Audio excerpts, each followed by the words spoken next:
आखिर कैसे हम शून्य से शिखर तक की यात्रा को कंप्लीट कर पाएंगे, इस बात पर आज चर्चा होने जा रही है।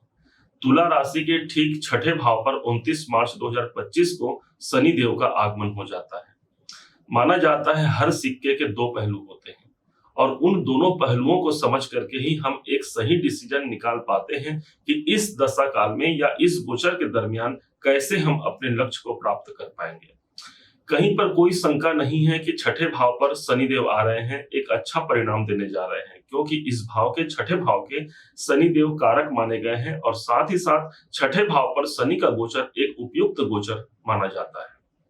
चाहे मंजिल की प्राप्ति के लिए हमें किसी लक्ष्य को प्राप्त करना हो या फिर किसी पहाड़ पर चढ़ना हो और उसकी चोटी को प्राप्त करना हो, दोनों ही परिप्रेक्ष्य में तीन बातें हमें ध्यान रखनी होगी।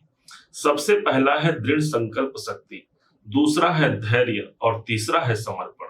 यदि हमारे अंदर ये तीनों मौजूद है तो निश्चय मानिए हम सफलता के उस मुकाम को प्राप्त कर ही लेते हैं जहां तक हमें पहुंचना है। और इस समय पर आज जो बात हो रही है वो शिखर की बात हो रही है।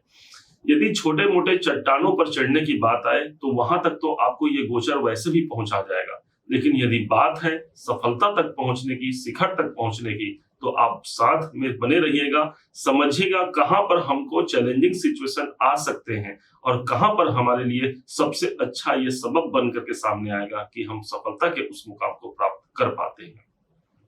हर सिक्के के दो पहलू होते हैं, उसी प्रकार ये शनिदेव छठे भाव पर आ रहे हैं। माना जाता है कि जहां पर शनिदेव स्थित होते हैं वो स्थान की वृद्धि होती है, तो ये प्राप्तियों का स्थान है, प्राप्तियों की वृद्धि होगी। बहुत अधिक संभावनाएं हैं कि जो आप प्राप्त करना चाहते हैं अगले 2.5 साल का यह समय होगा, जून 2027 तक शनिदेव रहेंगे, वो प्राप्तियां हम तक पहुंच ही जाए। लेकिन अब जहां पर हमको 3 पड़ाव भी प्राप्त होने हैं और उन पड़ावों को क्रॉस किए बिना उसको हम सफलता के उस मुकाम तक नहीं पहुंच पाएंगे। क्या होगा वो 3 पड़ाव और कहां कहां हमको ध्यान रखने की आवश्यकता होगी, क्या उपाय, क्या मंत्र किए जाए इस उपाय के लिए, इस बात को बड़े गंभीरता से समझिएगा, क्योंकि आज बात हो रही है सफलता के उस शिखर तक पहुंचने की।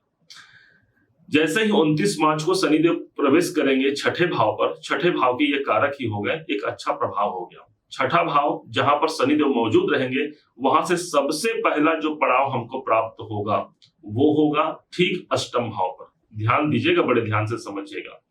अष्टम भाव पर शनि की तीसरी दृष्टि मौजूद रहेगी। माना जाता है अष्टम भाव रुकावटों का है, हमारे विलंब का है और बाधाओं का है, और शनिदेव जिस भाव को देखते हैं उस भाव को डिले करते हैं। तो भाई ये तो हमारे लिए अच्छा ही हो गया ना, अर्थात जो बाधा है, जो रुकावट है, उसको आने में डिले होगा, उसको आने में विलंब होगा और इसका सीधा सीधा लाभ मिलेगा तुला राशि को। अब अष्टम भाव हमारे जीवन में हमको ऑकल्ट की ओर जोड़ता है। कैसे अष्टम भाव के प्रभाव को, शुभ प्रभाव को लिया जाए, अर्थात जो बाधाएं आ रही हैं, जो समस्याएं आ रही हैं, उससे हम मुक्त होते हुए उस शिखर की यात्रा को कंप्लीट कर पाए। तो आपको जुड़ना होगा अष्टम भाव से। शनि को हम ड्यूटी बोलते हैं ना, कि जहां पर शनि की दृष्टि पड़ जाती है वहां हमारी ड्यूटी लग जाती है, अर्थात हमारी जो प्रथम ड्यूटी लगी है वो हमको मिली हुई है अष्टम भाव पर, और ये स्थान है गुप्त कार्यों का। गांठ बांध लीजिए, इस दरमियान, इस जो 2.5 साल का समय है, यदि आपका लक्ष्य है ऊपर उठने का, तो कभी भी अपने विशेष बातों को दूसरों से आपको शेयर नहीं करना है। ये गुप्त कार्यों का स्थान है। शनि हमारा कर्म है, अष्टम भाव पर दृष्टि है जो कि कार्यों को गुप्त रखना बोलता है। हमें बहुत से अपने कार्यों को सीक्रेसी मेंटेन करते हुए अपने कार्य को आगे बढ़ाना है। प्रथम पड़ाव हमने क्रॉस कर लिया, अब आते हैं दूसरे पड़ाव पर। दूसरा जो पड़ाव प्राप्त होगा हमें, वो सीधे 12वें घर पर शनि की दृष्टि पड़ रही है। 12वां घर यूं तो आपके विदेश से संबंधी कार्य को बनाने के लिए आया हुआ है। बड़े बड़े इन्वेस्टमेंट आप इस समय पर करते हैं, यही वो स्थान है, 12वां घर ही, जहां से आप जुड़ करके अपने नौकरी पर या अपने कार्य क्षेत्र को स्थानांतरण के योग तक पहुंचा पाते हैं। अब बड़े ध्यान से समझिएगा, ये जो 12वां घर है जहां पर शनि की दृष्टि आ रही है, अर्थात उस स्थान से जुड़े हुए भी हमको चैलेंजिंग सिचुएशन आ सकते हैं। तो इस स्थिति से बचने के लिए सबसे ज्यादा जो हमको मौजूद रहेगी वो अपने जीवन में दान, क्योंकि 12वां घर हमारे जीवन का दान होता है। जब भी आप अपने किसी कार्य को प्रारंभ करना चाहें, तब मंदिर में हो या किसी जरूरतमंद को हो, बेसहाराओं को हो, यदि आपने दान कर दिया तो आपने 12वें घर के दुष्प्रभाव से अपने आप को बचा लिया। और 12वां घर हमारे बड़े खर्चे का भी होता है, हमारी हानियों का भी होता है, चिकित्सालय संबंधी व्यय का होता है, और यही वो स्थान है जो हमको जेल यात्रा तक पहुंचा सकता है। इसलिए दान से अपना नाता जोड़ लीजिएगा इस 2.5 साल में। ये मायने नहीं रखता कि आप कितना दान कर रहे हैं, 1 रुपए भी दान कीजिए, लेकिन वो दान ऐसा दान हो कि आपने इस हाथ से दिया और इस हाथ को पता भी न चले। इस समय को और अनुकूल बनाने के लिए, चूंकि ये 12वां घर हमारे चिकित्सालय का होता है, साथ ही साथ मेडिटेशन ध्यान का होता है, तो कुछ भी समय निकाल करके, चाहे 1 घड़ी आधो के पुनि आप, तुलसी चर्चा राम के मिटाए कोटि अपराध। कुछ समय निकाल करके योगा व्यायाम के साथ साथ मेडिटेशन ध्यान जरूर कीजिएगा, ताकि 12वें घर का जो प्रभाव है वो आप तक पहुंचते रहे और शनि को जो नेगेटिव परिणाम देना है वो हम तक कभी न आए।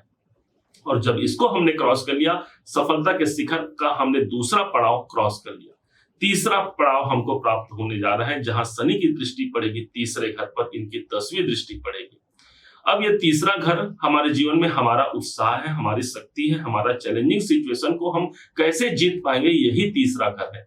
बहुत अच्छा हो गया, शनि स्वयं एक संघर्षमय ग्रह है, 6ठे भाव से इनकी दृष्टि पड़ रही है, ठीक तीसरे भाव पर, अर्थात आपके उत्साह और पराक्रम को ये कम होने नहीं देंगे, आपके कॉन्फिडेंस को कम होने नहीं देंगे, और जिसके माध्यम से जो दायित्व आपको प्राप्त हुआ है, जिस कर्म क्षेत्र से आप संलग्न हैं, अपने परिवार के लिए या फिर अपने स्वयं के लिए आप कुछ बेहतर करना चाह रहे हैं, तो वो इच्छा शक्ति, वो दृढ़ इच्छा शक्ति, संकल्प शक्ति आपके अंदर मौजूद भी रहेगी, और उसी उत्साह से आप उस कार्य को करते हैं।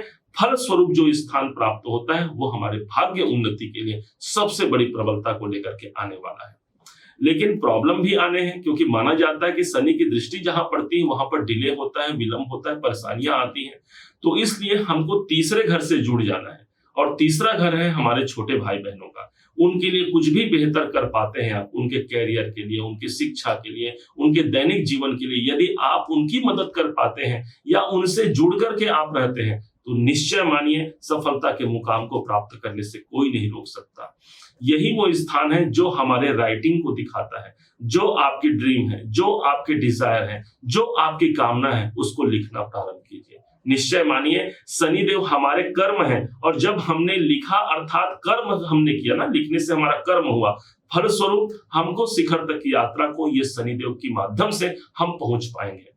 पूरे गोचर के दौरान शनि जब भी 6ठे भाव पर आते हैं, अपना शुभ परिणाम देते हैं, तीसरे घर, 10वें घर और 11वें घर पर उनका शुभ प्रभाव होता है। अब ये सौभाग्य ही तो है जो हमारे जीवन में शनि की जो प्रभाव है, शनि का जो गोचर है, वो हमको 6ठे भाव पर मिला है। इसलिए मेहनत से कभी जी मत चुराइएगा। शनिदेव कर्मवान पुरुषों को, कर्मवान व्यक्ति को अति पसंद करते हैं। 6ठा घर हमारे डेली रूटीन का है, इसलिए अपने डेली रूटीन को मेंटेन कीजिए।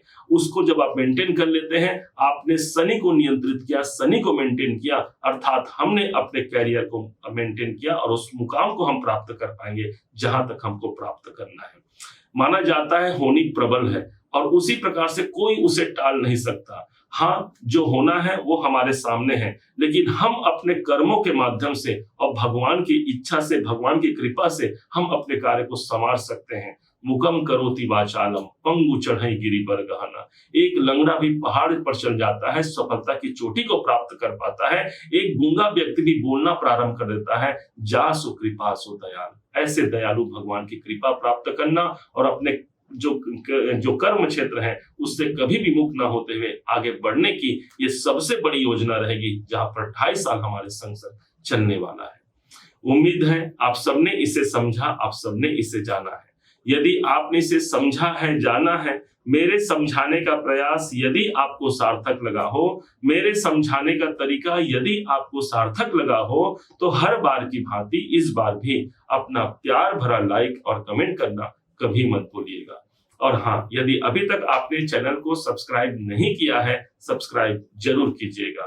पुनः एक बार फिर आप सभी का दिवस बहुत मंगलमय हो, इन्हीं शुभकामनाओं के साथ। जय शनिदेव, जय श्री राम।